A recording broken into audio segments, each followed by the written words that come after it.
Okay, we're back after a short break, and unfortunately I took off driving to the next mission before I started recording. So we're like 5 blocks down the road from where we were. How horrible to be 5 blocks down the road already. Yeah. Without recording it. No, that's... I know pretty muchly, I think, what's gonna happen. I've never actually watched the ending. I just know what they say about the ending in Saints Row 2. I've looked up the ending before, but I've never actually seen any videos of it.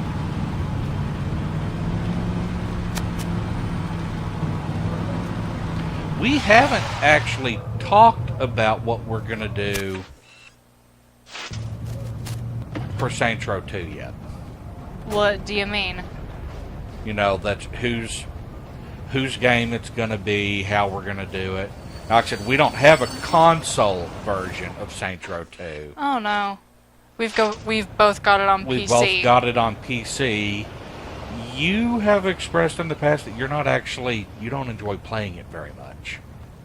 I have not. I enjoy the customization more. The style fits Maricela better, but... Well, I have to admit, I like Saints Row 2. It's actually a really enjoyable game. It's got a little bit of the artificial difficulty issues that Saints Row 1 has. Hang on, we can talk more in a second.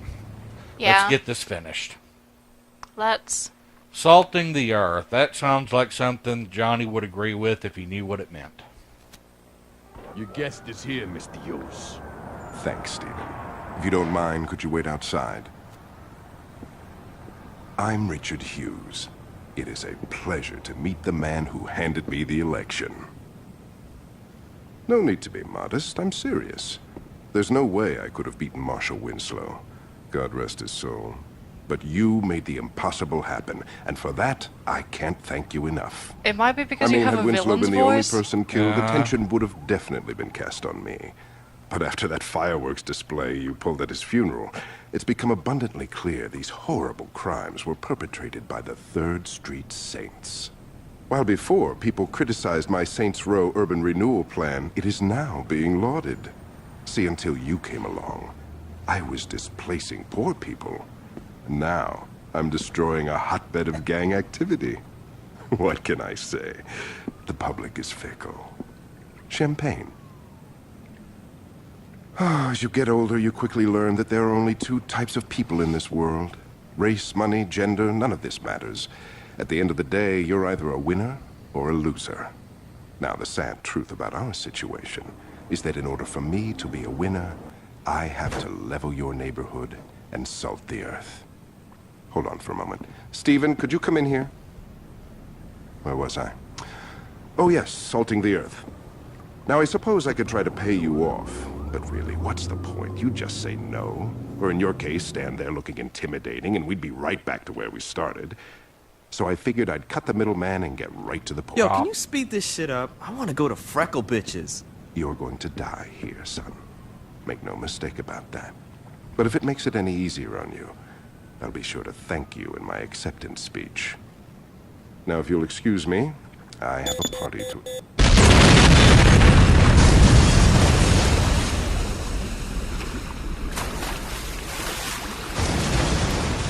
The end.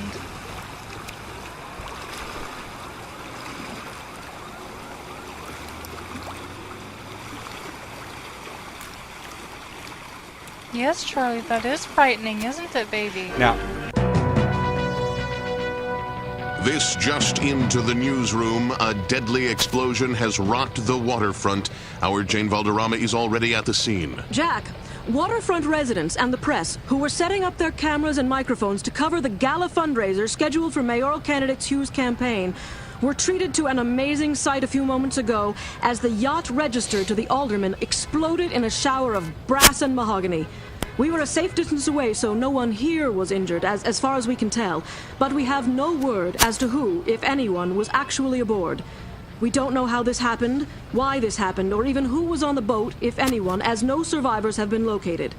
I was inside the press tent when it happened, but witnesses outside say that the peaceful, serene evening was suddenly punctured by a vicious explosion that not only reduced the Alderman's yacht to a pile of floating debris, but knocked out windows and swamped smaller boats throughout the marina. Jack? Jane, while you were giving that report, we attempted to contact Alderman Hughes' press secretary, and there was no answer. Do we know where the alderman is? No, we do not, Jack. I've asked around, and no one from the press corps noticed any official movement on the boat, as it's early in the evening and the event was not scheduled to begin for another couple of hours. Do we know if this was an accident or yet another attempt on the life of a public official? Jack, we don't have any definitive answers on that, and with almost no details emerging yet, we still do not know if this was something as silly as a galley or a fuel tank explosion. But in the light of recent events, we cannot rule out the possibility that this was more than just an accident. Reporting live from the waterfront, this is Jane Valderrama. Back to you, Jack. Thank you, Jane, and stay dry. Stay tuned as we get more details on this unfolding event. We will bring them to you immediately. In the newsroom, I'm Jack Armstrong. Jane Valderrama's voice has changed so much over the course of the games. The screen's gone to sleep. Yeah, apparently. Yeah, it did. Yeah, my mic's coming on. I think my battery's getting low. Anyway, you were recapping? Anyway, recapping before we had to cut all of that out and skip to the end. Julius sold the gang out. I don't think anyone has ever officially stated from volition whether he started out planning to sell the gang out and working for Hughes. I don't know if they've stated that or not. I've heard several theories saying he intended to sell the gang out. He wasn't working with Hughes from the start, but he was intending to destroy the gang once they achieved their purpose. Okay. But those are just theories. Okay. Yeah, it's not anything from volition. No. No, that's what I was wondering, is if volition if there was a canon version of the story. Now, I know that, Julius selling out the Saints, that's canon, and he did it right at the end. It's like I said, it's not stated whether he intended to do it from the beginning or not. But Troy was a cop from the beginning. Troy and Julius both reappear in Saints Row 2. I can't remember what happens to Dex. He's not in Saints Row 2. Yes, he is. Is he? He appears very briefly in Saints Row 2. When? I flat out don't remember Dex in Saints Row 2. I believe one of the later Ultor missions. One of the later Ultor missions? I know he's tied in with the Ultor storyline. Oh, he's tied in with the Ultor. I don't remember him. I don't remember him at all in Saints Row 2. You deal with Julius and Troy. You never get closure with Troy. Not really, but thing is, he wasn't all that important in Saints Row 1. Not really. Neither was Dex, but they gave him a spot in Get Out of Hell. Yeah, I mean, he's just not that important. And, his role's basically taken over by Price. So. Price? Pierce. Pierce. Not Price. Pierce. Thank you. Yeah, sorry. Just brain fart. I get it. See, I was clearly trying to say the right word. And I thought they were going to have a little thing at the end about, confirming that Hughes was dead and that, the player lived, but I guess they saved that as not a surprise now, but a surprise reveal in Saints Row 2. So. Yeah. But, I've pointed out the things that are really fun in this game and its major flaws about 10,000 times while playing this. They fixed the worst things about the game. The single worst thing about the game for the millionth time is the having to start over from the beginning every time. They fixed that in Saints Row 2, right? With checkpoints? Yeah, and on some of the missions, they didn't do a very good job with it. Some of the missions don't have checkpoints. You have to redo Really? the whole mission. Not every mission has checkpoints. Not every mission has useful checkpoints. Oh, I get that. But some of the missions have like 3 or 4 checkpoints. Yeah, some of the longer them, ones, you can restart from multiple stages. yeah. Depending on how far into the mission you get. Same with Saints Row 3 and 4. Oh, stretch you, kitty. Difficulty in Saints Row 2, some of the activities are about as hard as they are in this one. I mean, I can't remember any activities that we did all the way to the highest level. And I've tried in Saints Row 2. I've done all but like 2 or 3 activities. I enjoy Hitman and drug trafficking. Yeah, there's several activities that I enjoy. They took out a lot of the really hard stuff in Saints Row 2, but there's still several things that are pretty difficult. The actual story missions, the difficulty is, I guess, relatively the difficulty is actually down a little bit in the story missions, not tremendously, but most of the story missions are pretty simple and straightforward in Saints Row 2. It really is a lot more about the story than just playing a really difficult game. Which I am down with. There's a lot more humor in Saints Row 2. The series got progressively sillier. Yeah, and I mean, if you know anything about the Saints Row games, they get really silly, especially after 2. 2 hits a really good balance where I think it was Gotsy, Ben Crawshaw, who does the 0 exclamation point, blah, blah, blah, blah, blah, 0 exclamation point reviews, or 0 punctuation reviews. That's what it is. I hadn't even watched one of those in probably 5 years now. I'm not even sure he still does them. But Saints Row 2 was one of his early reviews when he started doing that. Matter of fact, I think, this was before he had the theme song or any of the stuff that came later.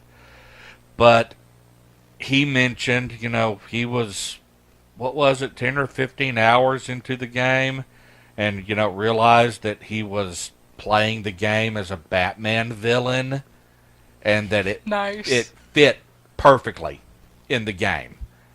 And that's about the level where it fits, where, you're in a world that's based on reality, but it's clearly not any kind of reality that could actually happen. Exaggerated It's just a reality. little bit too exaggerated and too silly. And they really got that down with Saints Row 2. I've never played 3 or 4 or Get Out of Hell. I have not completed Get Out of Hell. I have completed 3 and 4. And from what I've heard, they get really silly. Out of all the games I've played, I prefer 3 the best. I think it's the best of the series. Okay. But anyway, that's got Saints Row. Obviously, we skipped the races. We didn't do all of the activities. Those are in the game, so that if you enjoy them, you can play them, and if you need the respect in order to keep your missions going. You saw how few we did, and we never had a problem with respect. They really talk it up like, you've got to do these regularly to keep your, ability to play in the sandbox going. And you don't. You only need to do a few, really. And if you do the right ones, or manage to increase your respect some other way, then... Yeah, because you can get respect multipliers in the game. Yeah. And you can get most of the respect multipliers pretty easily and early in the game.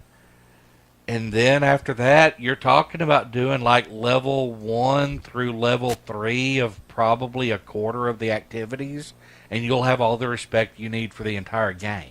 In Saints Row, buying clothes increases your respect multiplier. I have a very high respect multiplier. Yeah, and you know, one of the things you want to do in this game immediately is go make your character look as great as you can. I had one of the best characters ever in my first Saints Row 2 playthrough. I should have Really? written down the sliders. What were they like? I'll show you a picture I've got in the little on my website, the little gallery box. There's some pictures from it pop up every now and then. It's on my blog too. I did an article post about Saints Row 2 about 5 or 6 years ago, the first time that I played it. But no, I didn't realize you actually kept pictures of your old characters. Oh, this character was awesome. And I've beaten the game a second time with an entirely different character that I wasn't remotely as attached to. And that's the thing, because starting with 3, you can create a character that can then export into 4, or used to. Used to. Volition can't. has broken their site.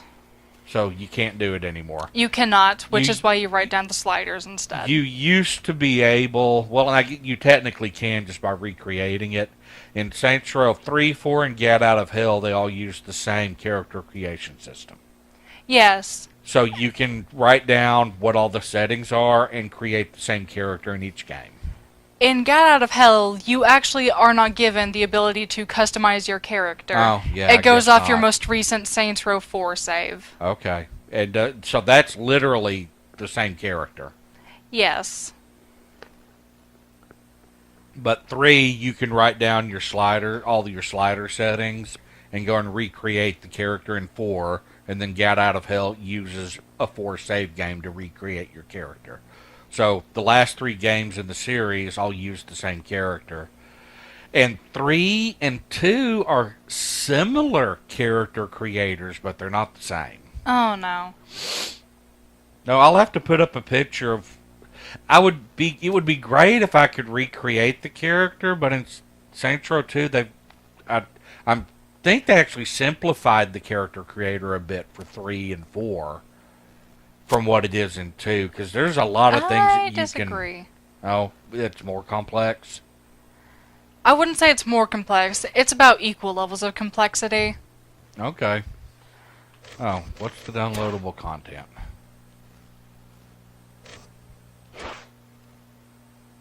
Oh, that's right, and we're not on the internet on this one. Okay. Anyway, that's Saints Row, and we're going to be starting Saints Row 2 at some point. But we're also talking about Mass Effect and Dragon Age and a whole bunch of other doing stuff. Dragon Age and all sorts of other stuff too. So, hope y'all enjoyed that.